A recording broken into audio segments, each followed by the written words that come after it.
Bueno, vamos con el segundo año. Estamos hoy en día y horario especial. Estamos celebrando el Día Internacional de la Luz. Entonces, en el marco de este día, el doctor Diego Arbó, que lo conocen, damos el coloquio de hoy. Diego es investigador independiente del CONICET, trabaja en el grupo de colisiones atómicas del IAFE.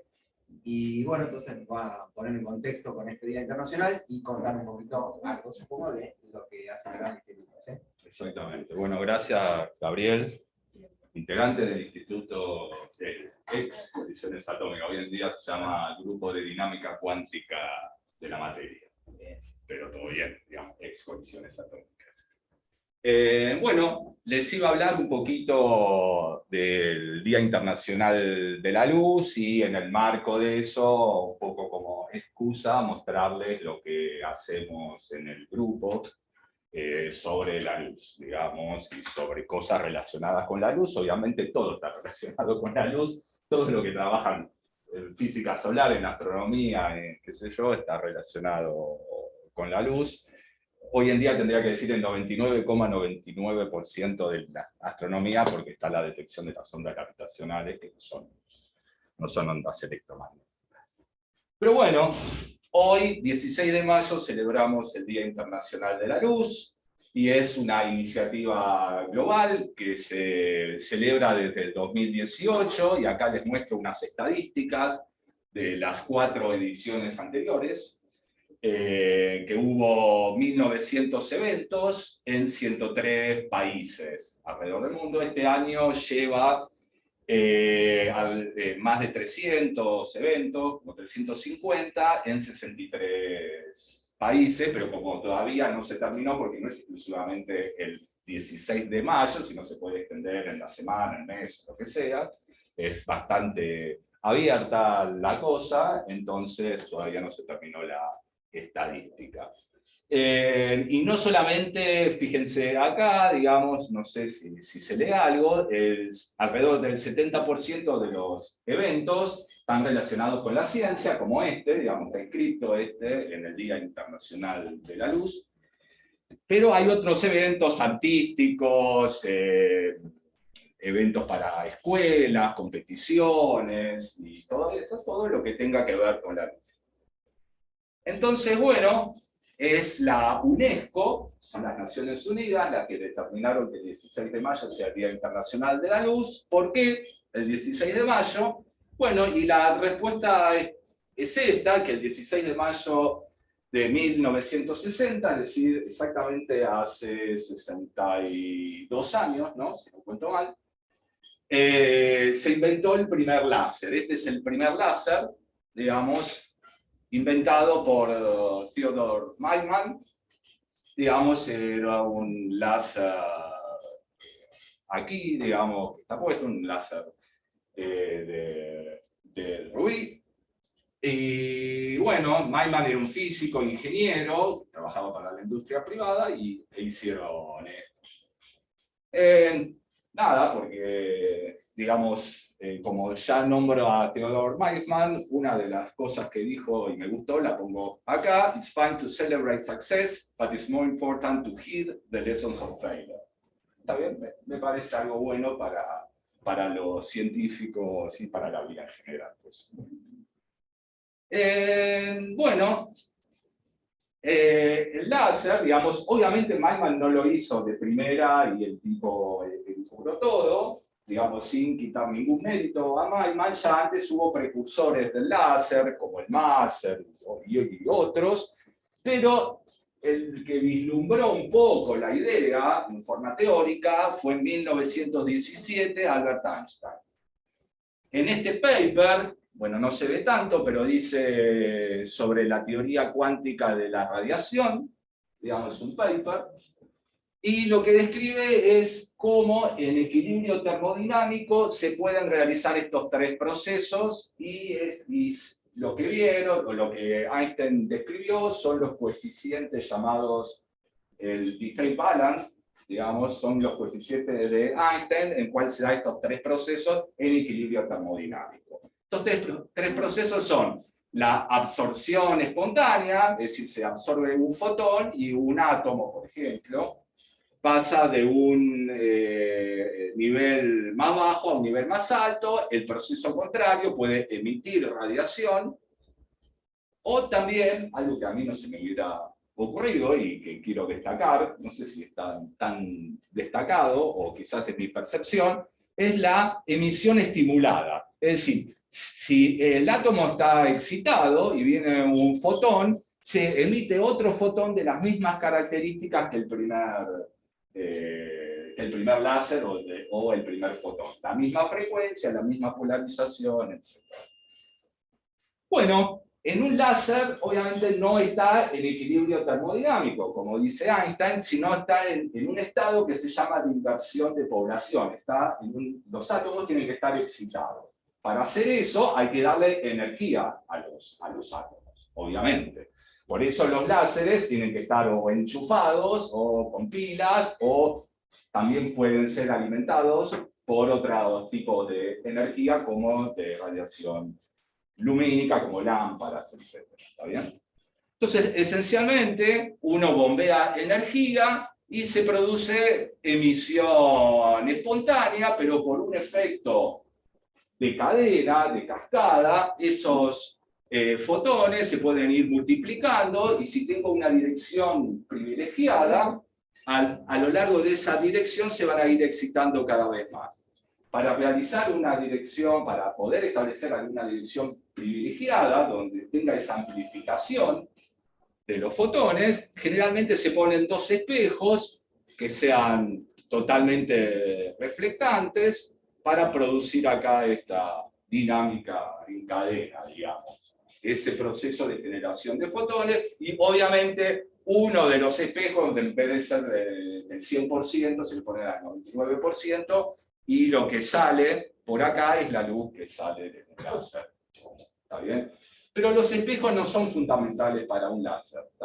Hay láseres que no tienen espejos. Bueno, veamos esencialmente la intensidad de los láseres a lo largo del tiempo.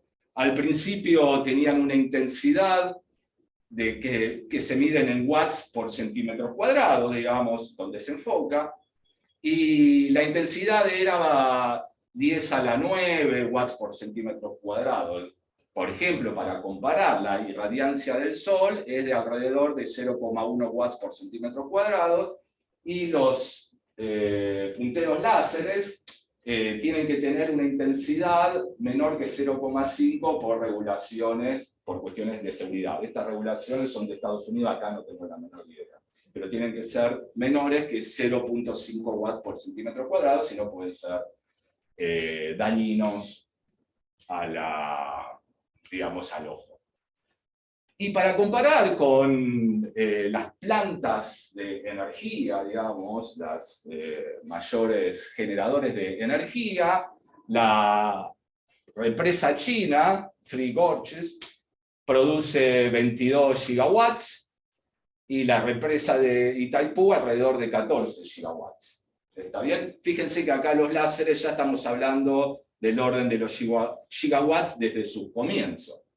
¿Por qué se da eso? ¿Por qué son tan intensos? ¿Tienen tanta irradiancia? Bueno, primero porque están focalizados en una superficie muy pequeña, y además los láseres son pulsados, es decir, tienen pulsos láseres y también están concentrados en una cierta duración del láser, que es pequeña. Pero eso vamos a ir a la próxima transparencia. Según la intensidad, puedo ir barriendo distintas ramas de la física.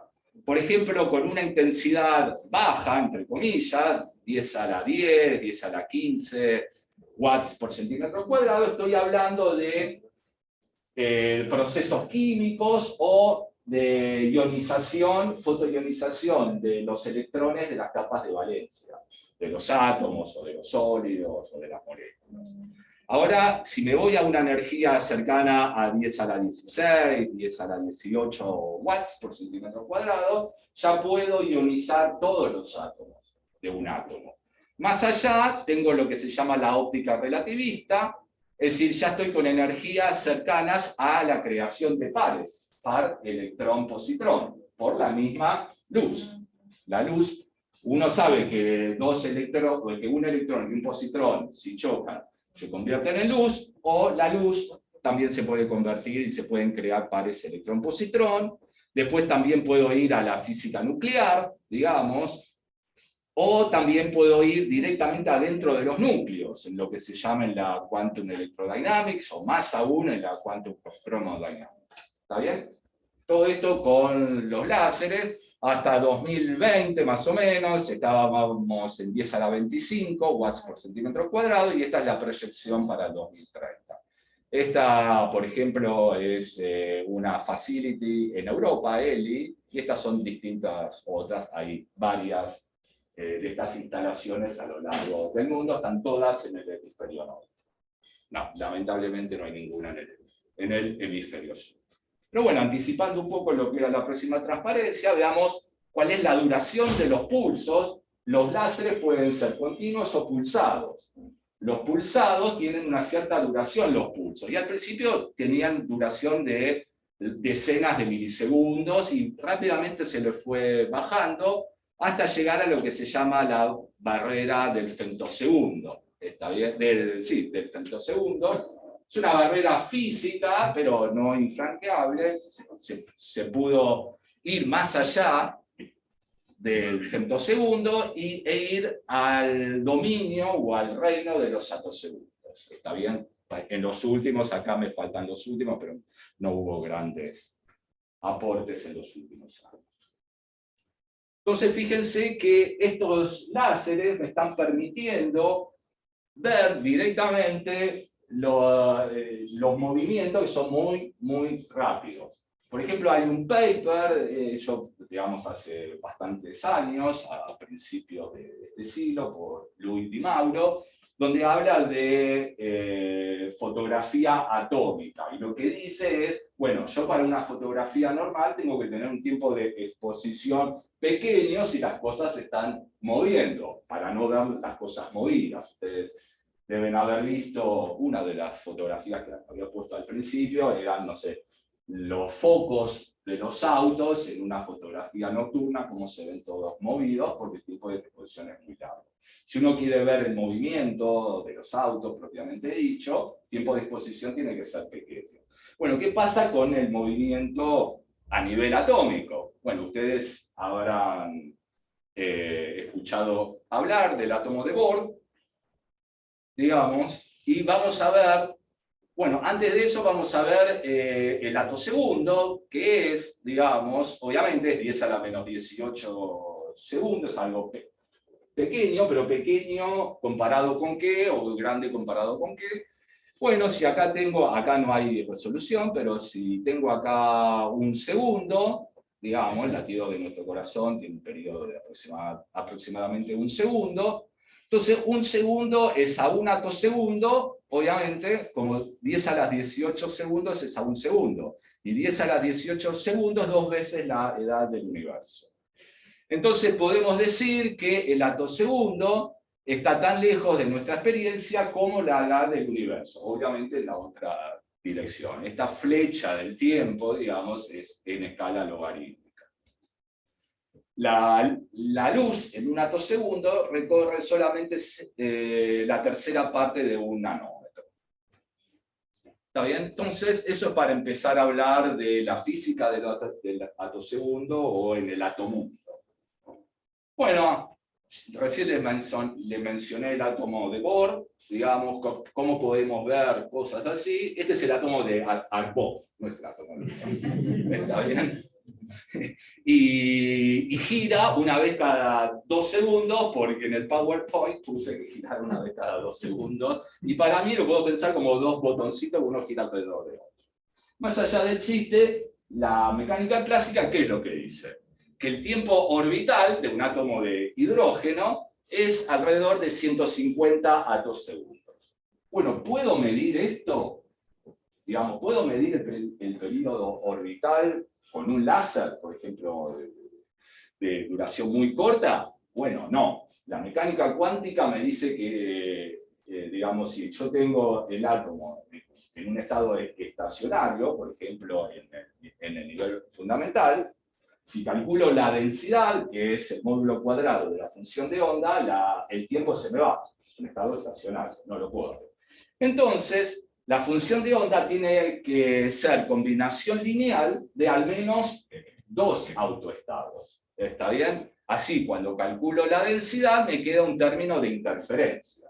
Y ahí puedo ver el tiempo de transición entre los dos estados. ¿Está? Entonces, por ejemplo, podemos poner que uno de los estados va a ser un estado ionizado, donde el electrón se escapó, y el otro estado, el estado inicial, es el nivel fundamental, por ejemplo. Entonces, una de las preguntas que quiero ver es cuánto tarda en producirse la fotoionización. ¿Está bien? ¿Cuánto tarda en producir, en que el átomo se ionice? Entonces, al principio, digamos, el electrón está adentro del átomo en un paquete de ondas. El pozo de potencial, uno lo puede poner que es un pozo, digamos, de tipo -1/R, tipo coulombiano, es el pozo coulombiano, que el electrón está sujeto al potencial. Y ahora cuando prende un láser, el láser va a ir oscilando y produce un campo externo, digamos un potencial externo, y lo que hace va a ser esto, inclinarlo para un lado y para el otro. Cuando se inclina para un lado, se produce una barrera de potencial. Y por efecto túnel, por tercera vez lo pongo, se puede tunelear, se puede transmitir el electrón desde el interior del átomo hacia afuera del átomo. Bueno, esta, digamos, transición, esta dinámica, ¿tarda tiempo? ¿Es instantánea? Bueno, aún es controvertido esto, y hay experimentos que dicen que sí, hay experimentos que dicen que no, hay teoría que dice que no, etc. Los experimentales no son estúpidos, los que miden que sí o que no, la cuestión es la interpretación, está bien, de los experimentos. Los experimentos seguramente están todo bien hechos, pero hay que interpretarlos correctamente. ¿Está?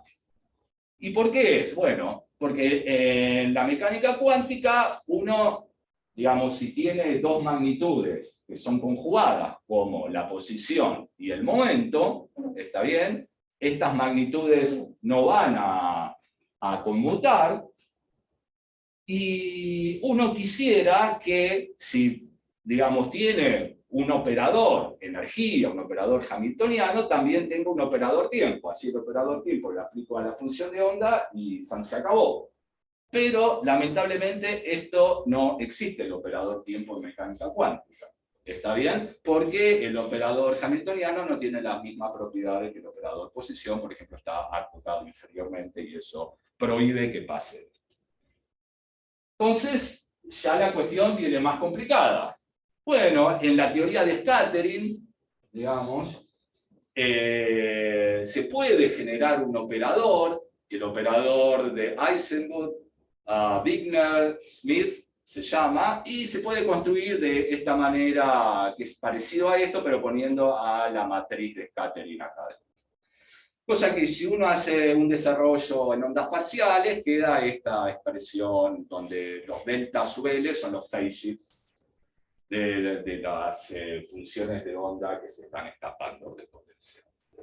Ahora, digamos, muy rápidamente, el scattering a la Arbó es lo siguiente. Entra algo desde menos infinito, interactúa, ahí a un tiempo razonable, con algo, y después sale hasta tiempo más infinito. ¿Está bien? Yo entiendo al scattering así, no hay mucho más. Ahora, si uno tiene que poner al proceso de fotoionización de esta manera, tiene que ver que ingresan fotones, porque lo que ingresa es el láser. Pero si uno ingresa fotones, ya tiene que empezar a ver la teoría de campos, y todos los cálculos se hacen impracticables. ¿Está bien? No se puede hacer, y no es necesario, aparte. Digamos, más allá de que son recontra difíciles y no se pueden hacer, es innecesario. Entonces lo que se piensa es un problema de half scattering, mitad de scattering, que es, inicialmente los electrones están ahí, en la región de interacción, inicialmente está cerca del núcleo atómico, y después, por el proceso de fotoionización, se escapan hasta el infinito. Entonces, en este proceso, digamos, se hacen bien las cuentas, son varias páginas, se puede demostrar que este 2 no va. Está bien, no es solamente porque es la mitad, no hay. Digamos, se puede demostrar bien. Pero bueno, pasa exactamente eso. Entonces, bueno, vamos a pensar a nuestro problema como un problema de half scattering y se puede definir algún tiempo. Entonces, ¿cuál es el goal, cuál es el objetivo de la atofísica? El objetivo de la atofísica es, por un lado, la observación, poder, entre comillas, fotografiar, producir una película en tiempo real, lo que está pasando, digamos, en un proceso de fotoionización, en un proceso atómico, etcétera, que puede ser con átomos, con moléculas, con sólidos, con plasma, pero además de eso, el control, poder manejar a los electrones que se están escapando y dirigirlos para un lado, para el otro, hacer que hagan lo que yo quiera. ¿Está bien? Entonces, no solamente es la observación, sino también es directamente que poder tener una actitud activa y poder direccionar a los electrones para donde yo quiera. Bueno, para eso acá tenemos, voy a mostrar algunos ejemplos, la mayor parte de lo que yo hago en el IAFE, como dijo Gabriel, como dije yo, esta es la excusa perfecta para mostrar lo que hacemos en el IAFE, en nuestro grupo. Bueno, esto, digamos, es un experimento que se hizo en Holanda por el grupo de Mark Brakin, cuando Mark Brakin estaba en Holanda, hoy en día es el director del Max Born Institute en Berlín. Y lo que se hizo es la ionización de átomos de xenón, y este es un mapa de momentos o de velocidades. Y se produce la fotoionización por un pulso que es linealmente polarizado. La dirección de polarización es la dirección horizontal, ¿está bien? Entonces, obviamente, los electrones están mayormente ionizados a lo largo de las direcciones para adelante y para atrás, que es hacia donde va la fuerza eléctrica. Pero después se ven unos patrones acá de máximos y mínimos bastante raros y unas cosas acá. ¿Bien? Bueno, a veces, en este caso pasó las dos cosas, los experimentos llevan a la teoría, a veces la teoría lleva a los experimentos, pero independientemente, aquí, digamos, no había teoría conocida por los experimentales previa, pero sí había. No era conocida por los experimentales, pero voy a mostrar. Este es un cálculo, digamos, que había sido publicado 5 años antes, en una colaboración mía con el grupo de Austria, de la Universidad Tecnológica de Viena, donde se mostraban esos mismos patrones, ¿está bien? Y se explicaba como una interferencia de doble rendija, tipo Young. ¿Cuál es la explicación? Es que la función de onda se puede separar en dos partes. Una es un haz de referencia y otra es un haz tipo señal, como en un holograma. En un holograma óptico uno tiene un haz de referencia y un haz señal. El haz de referencia es que los electrones que son ionizados salen y directamente van hacia los detectores. ¿Está bien? Tengo un detector y directamente se mueven hacia los detectores. Y el de referencia, lo que pasa es que el haz se ioniza, luego vuelve cerca de la posición del núcleo, del core, rebota en un proceso elástico y se dirige hacia el detector. Entonces, lo que se va a producir es un fenómeno de interferencia. Hay dos caminos diferentes que van hacia el mismo detector, con la misma energía, el mismo ángulo, mismo momento. Entonces se produce el fenómeno de interferencia. Y ese es el resultado de estas patas de araña, parece. Bueno, esta interferencia holográfica, digamos, luego, más allá del 2006, digamos, después la empezamos a estudiar en colaboración con el grupo de Viena, también acá en ruso, involucrado, con un grupo en Rumania, el digamos, donde estaba involucrado también un húngaro, Károly Tukeshi, que vino acá como 4 veces, creo, en colaboraciones, y últimamente, directamente en el grupo, por Sebastián López, que está ahí sentado, hicimos un estudio. Esto es un cálculo de la TDSE, digamos, de la Time Dependent Schrödinger Equation.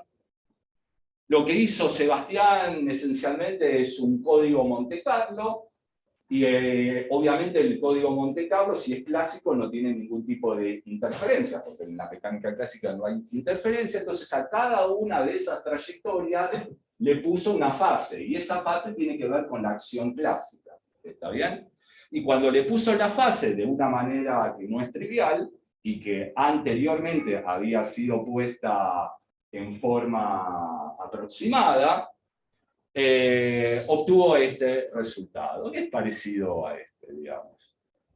Bueno, una de las cuestiones que estamos haciendo ahora es tratar de optimizar este resultado teniendo en consideración el fenómeno no adiabático, pero no viene al tema.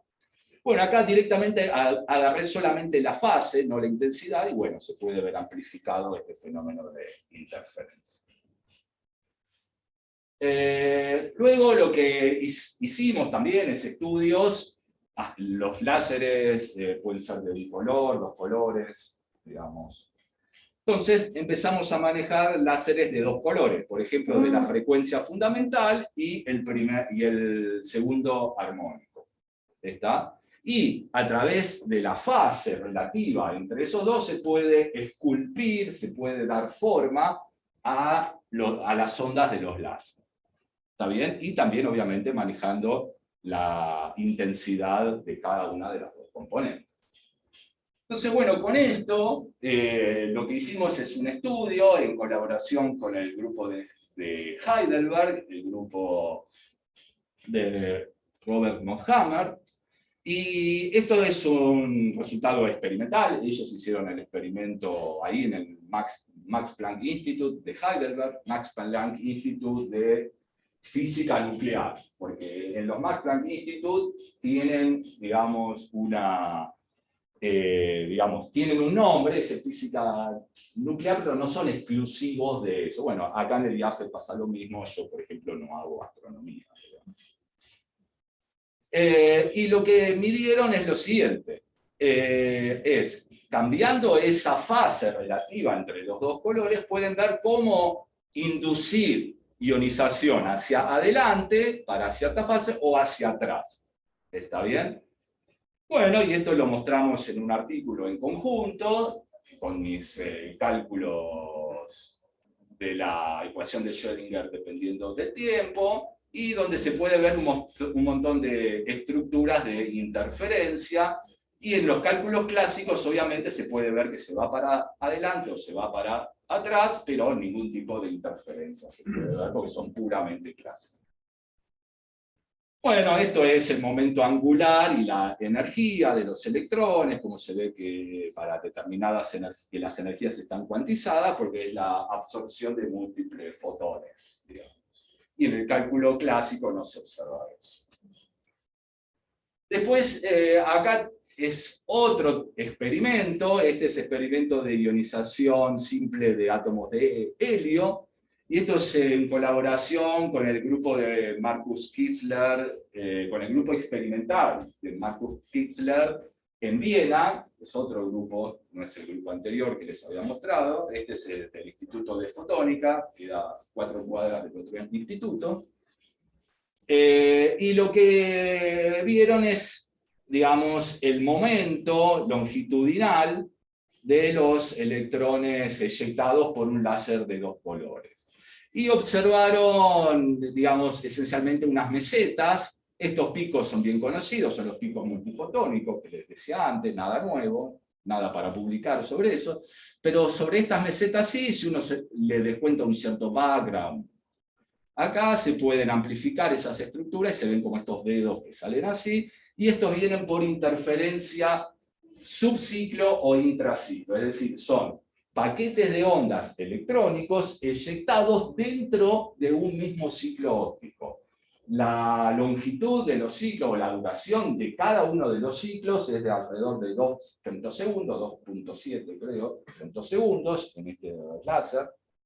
Y dentro de ese ciclo, es más, dentro de un semiciclo se produce entonces menos de un femtosegundo. Digamos, la interferencia se producen por los paquetes de ondas del mismo electrón que están separados en emisión en menos de un femtosegundo. Pero es del mismo electrón, no es un electrón que interfiere con otro electrón, sino que un electrón está interfiriendo consigo mismo. Bueno, y acá comparamos los experimentos con mis cálculos rojos. Entonces se ven que las oscilaciones propiamente son las que decíamos nosotros y no vienen por otro lado. Son las de las interferencias intraciclo. Luego, otra forma de ver, digamos, de poder medir tiempos es lo que se llama con emisión asistida por láser, digamos, LAPE, Laser Assisted Photoionization Emission, y lo que se tiene es un pulso láser, pero la ionización se produce por un pulso, acá no se ve, que está oscilando muy rápidamente. Es decir, la frecuencia de del azul, es varias veces, 10 veces, 20 veces, 30 veces, la del pulso que generalmente es infrarrojo. Entonces tengo un pulso ultravioleta duro, XUV, y un impulso infrarrojo. Si tuviera solamente el pulso ultravioleta, les digo, digamos, uno tiene una ionización que es más o menos isótropa y con una energía dada. Este es en el mapa de velocidad. Entonces, el módulo de la velocidad, digamos, es fijo. Ahora, ¿qué pasa? Como uno lo puede mover alrededor, digamos, del láser, y lo puede hacer yendo y calculando con varias, lo puede ir desplazando dentro del láser, entonces lo que pasa es que esto se puede ir desplazando, la ionización. Y si uno toma ionización, por ejemplo, hacia adelante, fíjense que puede ir subiendo y bajando. Entonces lo que se tiene es esto. ¿Está bien? Esto es lo que se llama strip camera. Y si uno toma el modelo de que no tarda nada de tiempo ni nada, un modelo recontra sencillo que se llama Simple Man's Model, modelo del hombre simple sería, no sé por qué se llama así, y hace los cálculos o las mediciones y ve que hay un desplazamiento. Y estos tiempos se llaman tiempos de streaking, y lo que esencialmente miden son esos tipos de cuánto tarda en ionizarse un átomo. ¿Qué pasa ahora cuando uno tiene, digamos, si uno quiere esto, hacerlo muy pequeñito, una duración muy pequeña, tiene lo que se llama streaking. Está en el régimen de streaking. Ahora, si la duración del pulso la hace cada vez más amplia, fíjense que se va deformando y se producen ciertas bandas laterales. ¿Está bien? La primera corresponde a la línea de fotoionización si estuviera simple, pero después se producen bandas laterales, que significa que se ionizó por demás o se emitió un fotón de este pulso, del pulso del near infrared, del pulso láser, digamos. Entonces, lo que pasa es que uno tiene acá como un proceso donde lo entiende bien por la mecánica clásica, el electrón es movido por el láser como una partícula, y acá tiene un proceso de interferencia donde empieza a absorber fotones por de más o por de menos, un fotón de y después varios emiten algunos o absorbe algunos del near infrared. Entonces acá se está comportando como una partícula, el electrón, y acá se está comportando como una onda. Directamente tiene la dualidad onda-partícula, y no solamente es por un lado o por el otro, sino puede ver toda una transición directamente ensanchando la duración del pulso XUV. Este es un experimento que se realizó en el Max Born Institute, digamos, el mismo Mark Brakin de la primera fotografía, pero una vez que se mudó de Holanda a Alemania, hoy en día es el director del Max Born Institute, y en uno de los grupos ahí realizó el experimento y observó esto, digamos, es un experimento donde tiene baja resolución. Es decir, a la baja resolución del proyector se le suma la baja proyección del experimento y solamente ven las líneas estas que son las bandas laterales o sidebands. Entonces, y lo que dice, ¿por qué no se ve otro tipo de interferencias, como esa interferencias intraciclo? Bueno, se entiende porque cuando se produce en el experimento el proceso de fotoionización, la intensidad del láser no es fija, porque hay una cierta región donde se produce esa fotoionización y hay un perfil de intensidades del láser. Entonces, lo que pasa es que uno tiene varias intensidades y tiene que sumar o integrar en todas esas intensidades. Bueno, yo hice varios cálculos y directamente pude más o menos reproducir lo que ellos hacen, eso, promediando sobre el volumen focal para poder reproducir el experimento. Pero una idea de ellos, no fue mía, digamos, es ¿qué pasa si ellos, digamos, si se mide una intensidad y una intensidad un poquito por abajo, digamos, un poquito menor? Entonces después restan el resultado de una y de otra y se pueden desembarazar de la cuestión del promedio del volumen focal. Hicieron eso y ven estas líneas. Entonces lo que me dijeron, digamos, yo fui unos meses allá y lo que me dijeron, bueno, ¿podemos hacer algo con esto? Porque esto ya lo tenían hecho hace 2 años y no lo habían publicado porque no tenían la menor idea. Yo lo que hice, bueno, voy a hacer las cuentas. Las cuentas, bueno, pude más o menos reproducir los experimentos, pero después, digamos, más allá de reproducirlos, hay que explicarlos, y esa es la tarea de un físico teórico, por lo menos, y es comparar con esos estudios del AFE, ¿está bien? Que en combinación con un grupo de Bariloche habíamos doctorado a una chica que venía acá frecuentemente, Ana Gramajo,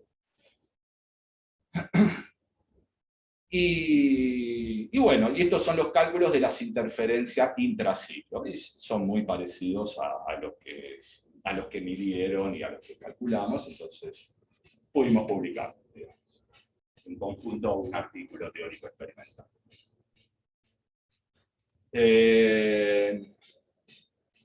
Bueno, sí. Entonces, el escape no termina de proyectar al electrón, son varios estados del electrón que salen después. No, eso se produce después que se eyectó. Por eso, después que se eyectó, vienen varios estados.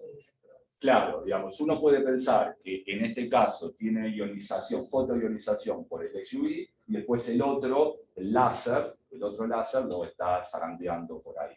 En ese zarandeo, el electrón se comporta como una onda y se producen efectos de interferencia, digamos.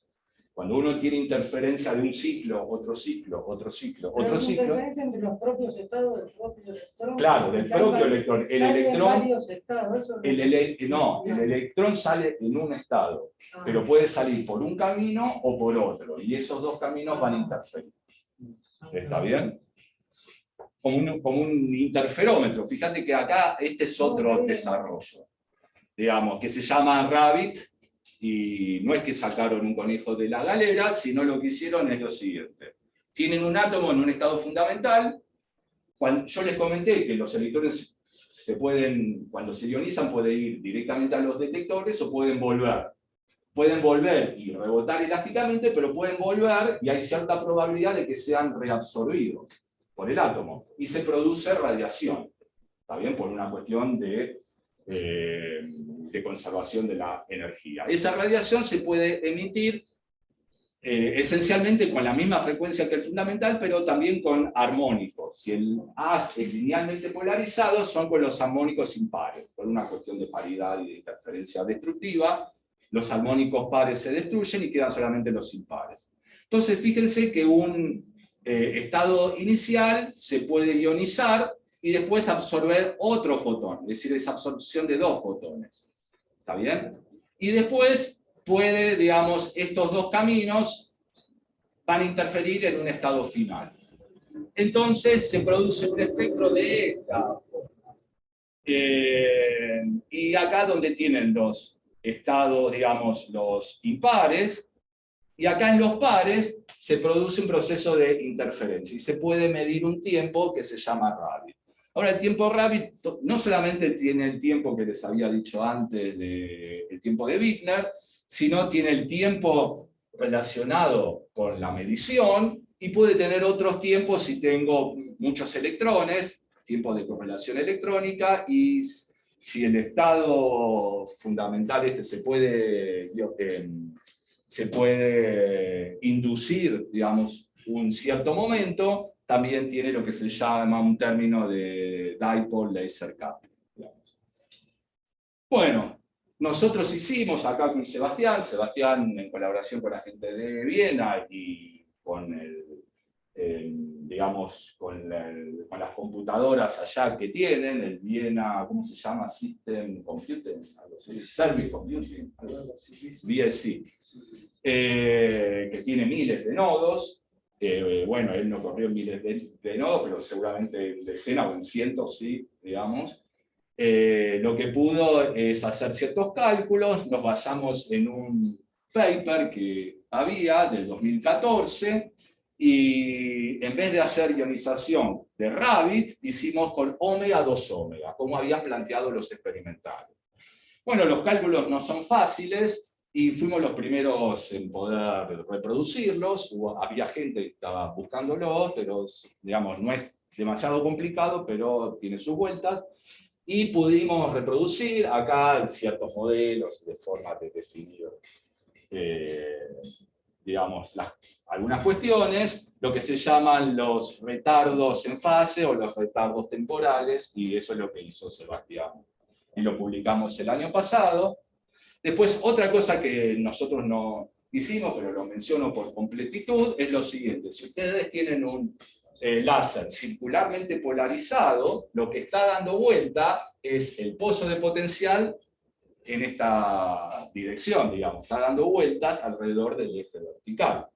Entonces, si se emite siempre a lo largo, digamos, de donde está la barrera de potencial, para allá no se puede emitir, entonces uno va a emitir directamente, si supongamos que estamos acá en 0 grados, para allá. Pero como esto está rotando, si hay una cierta diferencia entre el ángulo que si no tardara nada y lo que realmente se mide, este ángulo se puede directamente relacionar de esta manera con un tiempo de delay. ¿Está bien? Y este se llama AtoClock, esta forma de medir los tiempos. Y por último, y ya termino, digamos, quiero mostrar, digamos, un experimento que se realizó primero ya hace unos años, y es cómo en doble fotoionización de hidrógeno por luz circularmente polarizada se puede ver, esto es un dibujo, digamos, no es el experimento, pero cuando uno tiene hidrógeno se produce como si fueran dos fuentes de luz, y esencialmente es el experimento de Young de la doble retífica. Se produce, digamos, patrones de interferencia. Ahora, hace un par de años, solamente hace un par de años, salió en Science, digamos, se midió lo mismo, fíjense, más o menos lo mismo, el patrón de interferencia, pero está ligeramente corrido, estirado hacia la derecha. Y eso significa, no sé si ustedes recuerdan en los experimentos, en los ejercicios de óptica, cuando tenían interferencia y ustedes ponían un cierto retardador, una lámina de vidrio en algunas de las dos ranuras, se producía que el patrón se torcía. Bueno, esto es parecido. ¿Por qué se tuerce? ¿Cuál es el retardador? Y es que la luz, cuando llega a uno, si incide desde la izquierda, incide en el primer átomo, pero después incide en el segundo átomo después.